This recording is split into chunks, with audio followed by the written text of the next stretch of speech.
हमारी स्टोरी में ना दो मेन कैरेक्टर हैं। एक लड़का है यहाँ पे राहुल और एक लड़का है रवि।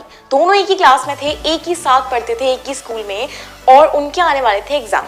अब जब एग्जाम आए, अगले दिन था उनका, समझ लो इंग्लिश का एग्जाम था, और रवि ने पढ़ाई की इंग्लिश के लिए 8 घंटे और राहुल ने यहीं पे पढ़ाई की 4 घंटे। हर एग्जाम आया, एग्जाम धीरे धीरे आ रहे थे। कभी इंग्लिश का एग्जाम था, फिर केमिस्ट्री का आया, बायो का, सारे एग्जाम्स आए और रवि ने हर एग्जाम में 8 घंटे पढ़ाई की। वहीं राहुल ने हर एग्जाम में 4 घंटे पढ़ाई की। कितने घंटे? 4 घंटे। दोनों ने सोचा था कि यार इस बार हमें टॉप करना है। कंफ्यूजन की बात है कि दोनों पढ़ रहे हैं, दोनों अच्छे से मन लगा के पढ़ रहे हैं। एक 8 घंटे पढ़ रहा है, एक 4 घंटे पढ़ रहा है, और देखते हैं रिजल्ट कैसा आता है। दोनों ने एक दूसरे से जब बात की तो उन्हें पता चला कि अच्छा, राहुल जो है वो पढ़ता है 4 घंटे और रवि जो है वो पढ़ता है 8 घंटे। ठीक है, तो रवि को पूरा कॉन्फिडेंस आ गया कि यार मैं तो 8 घंटे पढ़ता हूँ, इस बार तो मैं ही टॉप करूंगा। एग्जाम खत्म हो गए उन दोनों के। अब आया उन दोनों का रिजल्ट जो उनका आया, सब लोग देखकर शॉक हो गए।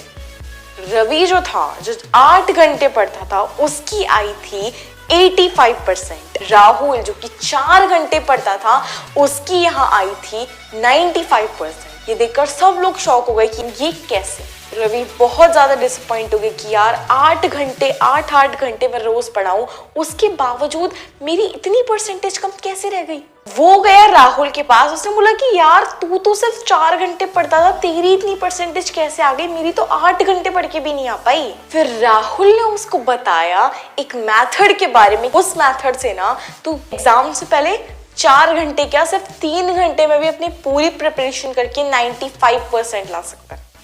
अब उस मेथड का नाम है 5 फेसेस। तो 5 फेस जो कि हर स्टूडेंट की लाइफ में, हर क्लास में बार बार आते हैं। फर्स्ट फेज से लेके 5th फेज तक आपको क्या क्या करना है वो मैं आपको बताऊंगी आज इस वीडियो में, और ध्यान से चीजें सुनना, क्योंकि इससे आपकी सिर्फ 95 नहीं बल्कि 98% तक आ सकती है सिर्फ 4 घंटे पढ़ के। फर्स्ट फेज आता है हमारा इन क्लास, यानी कि जब आप क्लास में होते हो तब आपको ऐसा क्या करना है कि जो एग्जाम आपके 2 महीने बाद है उनमें आपके अच्छे मार्क्स आए। जब टीचर स्टार्टिंग से पूरा करा रहा होता है ना, सिलेबस कंप्लीट करा रहे होते हैं, टीचर एक्सप्लेनेशन कर रहे होते हैं, वहां से आपको पूरा ध्यान लगाना है। तो इसमें राहुल जैसे बच्चे होते हैं, जब टीचर एक्सप्लेन कर रहा होता है वो सुन रहे होते हैं ध्यान से कि टीचर जो बता रहे हैं ना, अटेंशन से वो सुन रहे होते हैं। नॉट ओनली दिस, बट वो इंपॉर्टेंट चीजों को अंडरलाइन भी कर रहे होते हैं। टीचर ने बोला कि बेटा ये जो है ना, इसे ध्यान से पढ़ लो, इंपॉर्टेंट है, ये जो क्वेश्चन है ना ये आ सकता है एग्जाम में। राहुल ने तुरंत अंडरलाइन किया कि यार ये आ सकता है। लेकिन वही जो रवि जैसे बच्चे हैं वो उस टाइम बातें कर रहे होते हैं, क्या सोच के कि यार एग्जाम में तो अभी 2 महीने है ना। लेकिन मैंने बताया कि स्टार्टिंग से जो 5 फेसेस है ना, फर्स्ट फेज से आपको प्रिपरेशन करनी है। तो राहुल जैसे बनो और टीचर की बात ध्यान से सुन के इंपॉर्टेंट चीजों को अंडरलाइन भी करो। देखो, बातें करने के लिए दूसरा पीरियड होता है, लेकिन ना अगर ना आप कभी टॉपर बच्चे की पीटीएम में जाओगे तो टीचर एक बात हमेशा कहता है कि जब भी मैं एक्सप्लेनेशन कर रहा होता हूँ, ये जो बच्चा है, ये जो टॉपर है, ये मेरी बात ध्यान से सुन रहा होता है। टॉपर कोई भी है ना, उसके पेरेंट्स जब भी पीटीएम में जाते हैं तो एक बार टीचर हमेशा बोलता है कि आपका जो बच्चा है ना, ये एक्सप्लेनेशन के टाइम पे एकदम फोकस्ड होता है, एकदम ये मेरी बात ध्यान से सुन रहा होता है। और यही रीजन होता है 95% के पीछे। ठीक है, ये हो गया फर्स्ट फेज इन क्लास, यानी कि टीचर की बात ध्यान से सुनो एंड इंपॉर्टेंट चीजों को या तो अंडरलाइन कर लो या नोट्स बनाते चलो।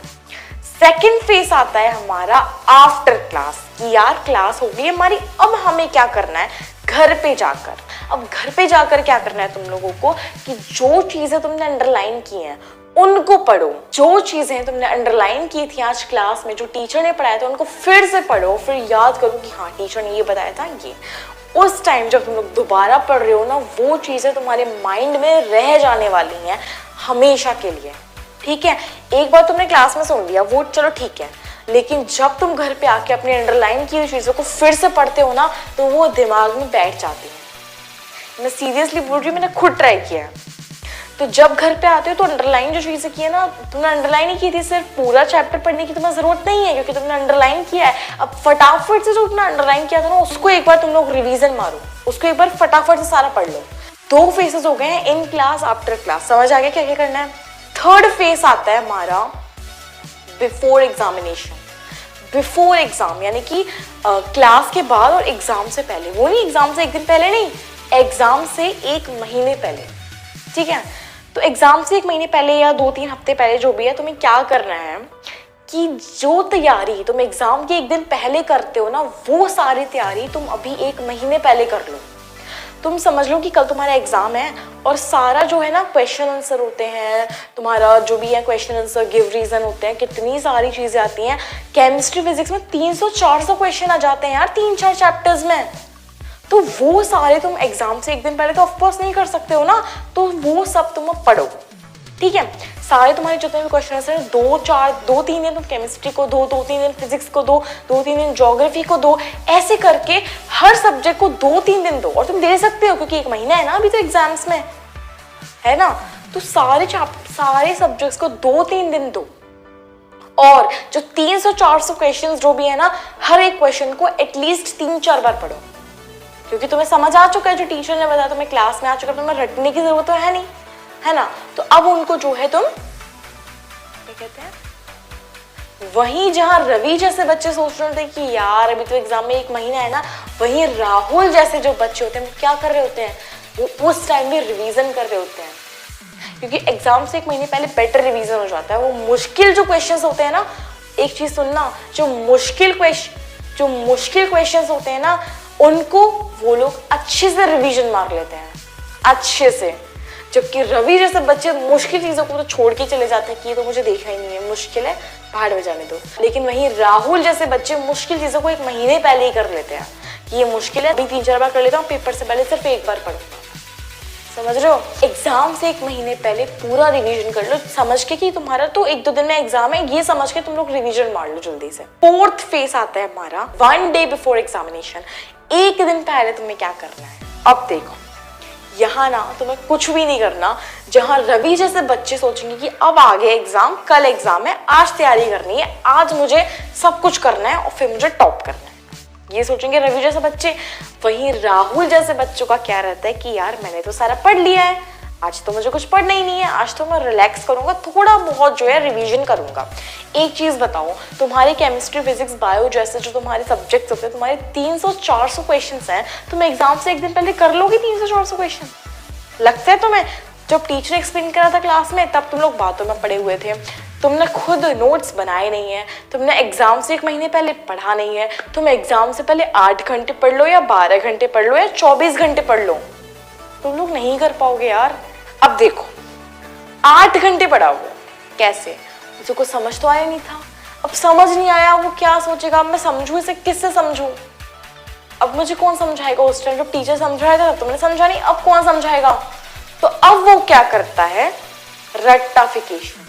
तो वो अब रट्टाफिकेशन करेगा, एंड जो रोटिंग होता है ना, रोटिंग यानी कि रटना, तो रोटिंग की वजह से जो एग्जाम के टाइम पे ना सारा दिमाग से निकल जाना है, उसके पास कोई ऑप्शन तो है नहीं रोटिंग के अलावा, समझा तो उसने था नहीं। 8 घंटे बैठ के वो चीजों को रटता है, वो 300-400 जो होते हैं केमिस्ट्री फिजिक्स में जो उसके क्वेश्चंस है 300-400, उनको वो रटता है 8 घंटे लगा के। स्ट्रेस इतना ज्यादा, जब तुम चीजों को रटते हो ना, स्ट्रेस बहुत ज्यादा हो जाता है तुम्हारे ऊपर। 8 घंटे तुम पढ़े जा रहे हो, सोचो कितना स्ट्रेस है यार। जो राहुल जैसे बच्चे हैं ना, वो सिर्फ 4 घंटे पढ़ रहे होते हैं, बाकी के टाइम वो या तो टीवी देख रहे होते हैं, थोड़ा बहुत मोबाइल चलाते हैं, या फिर अपने दोस्तों के साथ बाहर खेलने चले जाते हैं, स्ट्रेस कम करने के लिए। ऐसे करके जो है 4 फेसेस हो जाते हैं क्लियर। लेकिन ना जो राहुल जैसे बच्चे अगर उन्हें 4 फेसेस क्लियर कर लिए, फिर भी वो लोग मात खा सकते हैं अगर लास्ट फेज में गलती कर दी तो। लास्ट फेज में अगर गलती कर दी ना, तो उनकी 95 से 85% हो सकती है। और लास्ट फेज में क्या है, ध्यान से सुनो, लास्ट फेज हमारा आता है in the examination hall. Examination hall में जब तुम पहुंच जाते हो, तुम एग्जाम लिख रहे होते हो, तब तुम्हें क्या करना है ऐसा कि जैसे तुम्हारी जो 85% है, वहां से वो 95 पे। लर्न हमने कर लिया, हमारा जो है एक्सप्लेनेशन सारा हो गया, 4 फेज वो वाले खत्म हो गए, तो अब एग्जामिनेशन हॉल में क्या तुम्हारा 95% क्लियर है? नहीं। एग्जामिनेशन हॉल में देखो, कल परसों मेरा एग्जाम था, तो हम लोग बैठे, तो टीचर ने कहा कि only 20 minutes left for the examination, 20 minutes left है, जिसका हो गया अपनी कॉपी सबमिट कर दो टीचर को। तो टीचर बोल रहे थे हमारी कि लाओ लाओ कॉपीज मुझे सबमिट कर दो, जिसका हो गया। तो कुछ बच्चे कह रहे थे कि मैम अभी हम लोग थोड़ी देर बाद देंगे, हमारा हो गया बट अभी हम बाद में देंगे। तो टीचर ने बोला कि यार तुम लोग को क्या लगता है अपने पास कॉपी ज्यादा देर तक रख लोगे तो तुम्हारे अच्छे नंबर आ जाएंगे क्या?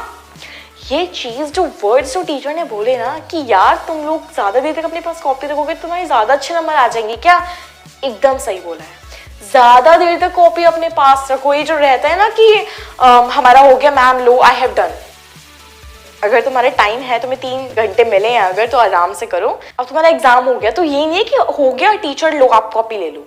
नो गाइज, एग्जाम हो गया चेक करो, एक बार मत चेक करो, उसे 3-4 बार चेक करो।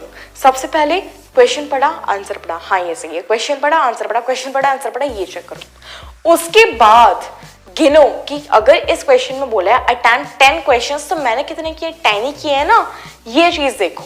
उसके बाद क्वेश्चन की नंबरिंग चेक करो, क्योंकि क्वेश्चन तो हम एग्जाम में नोट नहीं करते हैं। क्वेश्चन 1 है तो मैंने आंसर 1 ही डाला है ना, कि क्वेश्चन 1 की जगह आंसर 2 तो नहीं डाल दिया। ये देखो, ये सब जब हो जाए ना तो काउंटिंग करो अपने मार्क्स की, 3-4 बार अपना पेपर चेक करो। भले ही कोई तुम्हें पागल कहे उस टाइम कि यार ये पागल ही 3-4 बार चेक कर रहा है, हाँ कह रहे हो पागल हूं मैं, पागल, मुझे जुनून है टॉप करने का, करना है मुझे टॉप, इसलिए मुझे 3-4 बार चेक करना है, समझ रहे हो? 3-4 बार चेक करो।